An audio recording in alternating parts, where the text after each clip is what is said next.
Halo teman-teman, perkenalkan nama saya Marsyana Moninga. Saya dari Prodi Pendidikan Agama Kristen Negeri Manado, kelas C semester 2. Saat ini saya akan membawakan materi tentang gereja di Asia 1 dalam mata pelajaran sejarah gereja. Nah, kita masuk pada materinya. Asal mula kekristenan berada di benua Asia Timur Tengah, namun perkembangan di Asia seringkali kurang diketahui dibandingkan di Eropa. Sebelum tahun 1950, sudah terdapat gereja-gereja tua yang mapan di wilayah Persia, India, dan Tiongkok. Masalah utamanya yang dibahas adalah bagaimana Injil bisa sampai ke wilayah-wilayah jauh ini. Bagaimana mereka bertahan di tengah budaya yang sangat berbeda, serta jejak sejarah yang sangat ditinggalkan.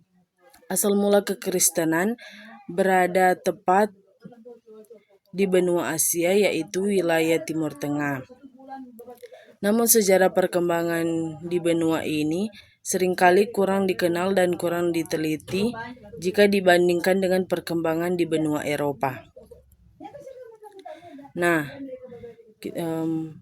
jalur utama penyeberangan kekristenan ke wilayah timur, Asia Timur, Timur Tengah bukanlah melalui ekspedisi militer atau penaklukan senjata, melainkan melalui jalur perdagangan, terutama jalur legendaris yang dikenal sebagai jalur sutra.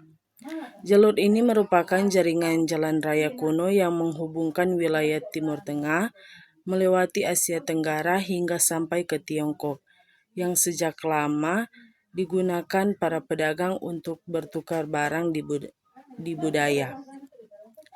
Di sepanjang rute perdagangan ini, kabar Injil dibawa dan disebarkan secara damai, di mana para pedagang Kristen menjadi saksi pertama yang membawa kabar baik ke kota-kota perdagangan yang mereka kunjungi. Kota-kota strategis seperti wilayah Sri Utara serta sama Asia Tenggara tumbuh menjadi pusat-pusat yang menyebarkan iman sangat penting dan menjadi gerbang masuknya kekristenan ke wilayah-wilayah yang lebih jauh ke timur. Pergerakan ini menunjukkan bahwa misi Kristen awal di Asia sangat erat kaitannya dengan hubungan ekonomi dan komunikasi antara bangsa yang terjalin secara alami. Peran gereja Surya dan gereja Persi menjadi sangat dominan sebagai utama gerakan misi ke arah timur, yang didukung oleh gereja keras para misionaris awal berani menempuh perjalanan jauh. Para tokoh ini tidak hanya membawa pesan lisan, tetapi juga melakukan karya penerjemahan Alkitab dan buku-buku gereja ke dalam bahasa-bahasa lokal seperti bahasa Suryani, Sogdia hingga bahasa Tiongho. Agar ajaran Kristen dapat dipenuhi dengan baik dan masyarakat setempat, metode misi yang mereka gunakan sangat unik dan damai, berfokus pada pelayanan pendidikan, pendirian sekolah, pelayanan kesehatan melalui rumah sakit, serta berbagai karya sosial yang memberikan manfaat nyata bagi masyarakat sekitar.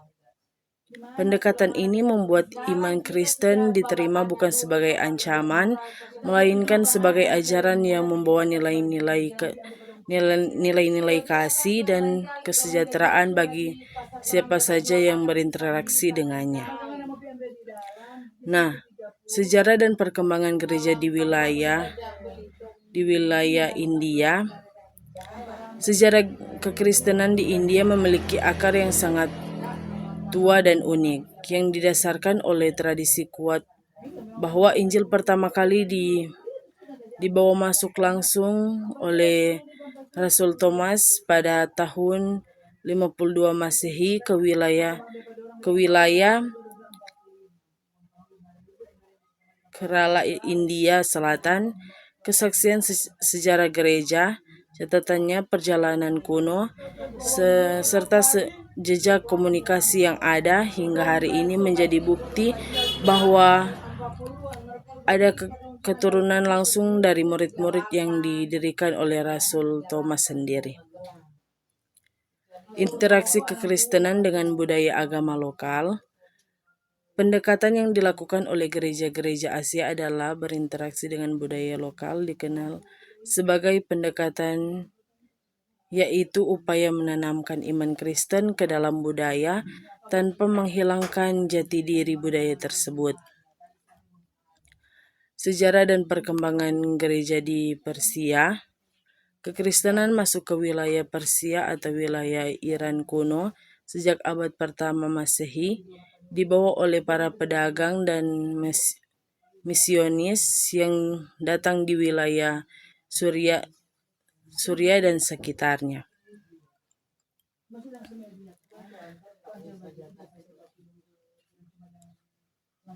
Kita masuk pada penutup. Penyeberangan kekristenan Asia Lama hingga tahun 1500 Masehi berlangsung melalui cara yang sangat unik, yaitu melalui jalur perdagangan, hubungan persahabatan, dan pertukaran budaya, bukan melalui penaklukan militer atau kekuatan senjata. Gerakan ini diperoleh sepenuhnya oleh Gereja Timur dan para misioner yang berasal dari wilayah Suria serta Persia, yang berani menetapkan perjalanan jauh, menembus gurun dan menggunakan pegunungan hanya untuk membawa kabar sukacita ke bangsa-bangsa lain. Sejarah ini membuktikan bahwa kekristenan sejak awal sudah merupakan agama dunia yang tidak terbatas oleh batas geografi atau budaya, dan mampu bergerak secara damai masuk ke wilayah-wilayah yang jauh dan tertutup sekalipun. Interaksi terjalin atau kekristenan dengan budaya dan agama lokal di Asia menunjukkan pola adaptasi dan inklusif yang sangat tinggi dan cerdas tanpa mengorbankan inti kebenaran iman.